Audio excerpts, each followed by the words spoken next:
বাণিজ্য ইস্যুতেও কি এবার ভারতকে ছেড়ে কথা বলবে না বাংলাদেশ? ঢাকাকে ট্রান্সশিপমেন্ট সুবিধা দেয়া বন্ধ করার জবাব কি দিল বাংলাদেশ? এমন প্রশ্ন উঠেছে ভারত থেকে সড়ক পথে সুতা আমদানি বন্ধে বাংলাদেশের নির্দেশের পর। মঙ্গলবার বাংলাদেশের জাতীয় রাজস্ব বোর্ড এনবিআর প্রজ্ঞাপন প্রকাশ করে জানায়, বেনাপোল, ভোমরা, সোনা মসজিদ, বাংলাবান্ধা, বুড়িমারি স্থলবন্দর দিয়ে সুতা আমদানির সুবিধা বাতিল করা হয়েছে। তবে এই সিদ্ধান্ত শুধু স্থলপথে সুতা আমদানির ক্ষেত্রেই কার্যকর হচ্ছে। সমুদ্রপথ বা অন্য কোনো মাধ্যমে ভারত থেকে বাংলাদেশে সুতা আমদানিতে কোনো প্রভাব পড়বে না।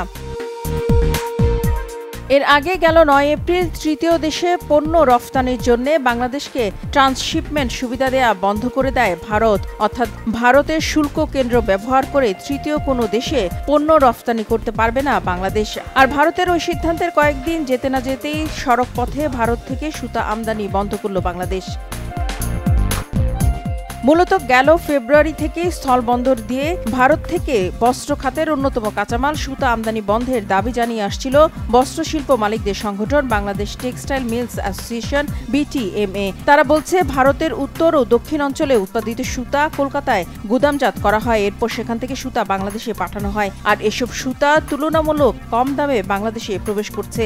এ কারণে দেশি সুতার পরিবর্তে স্থলবন্দর দিয়ে আসা সুতা বেশি ব্যবহার করা হচ্ছে। অভিযোগ রয়েছে ভারতীয় এসব সুতা খুবই নিম্নমানের, ফলে দেশের বস্ত্রশিল্প কারখানাগুলো বড় ধরনের ক্ষতির মুখে পড়ছে বলে দাবি করেছে Bangladesh textile mills association BTMA। তারা বলছে, চীন, তুরস্ক, উজবেকিস্তান এবং দেশে উৎপাদিত সুতার দাম প্রায় একই হলেও স্থলবন্দর দিয়ে আসা ভারতীয় সুতার দাম অনেক কম থাকে।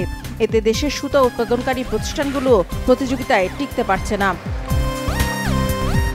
মূলত বাংলাদেশের সাবেক প্রধানমন্ত্রী শেখ হাসিনার আমলে ভারত থেকে একচেটিয়াভাবে সুতা আমদানি হতো বলে দাবি করেছেন তারা।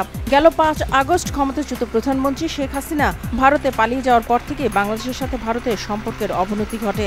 এমন অবস্থায় এই বাণিজ্যিক স্ট্র্যাটেজি বাংলাদেশ ভারত দ্বিপাক্ষিক সম্পর্কে নতুন করে কি প্রভাব ফেলবে সেদিকেই নজর সবার। রিফাত জামান, বাংলাভিশন নিউজ ডেস্ক।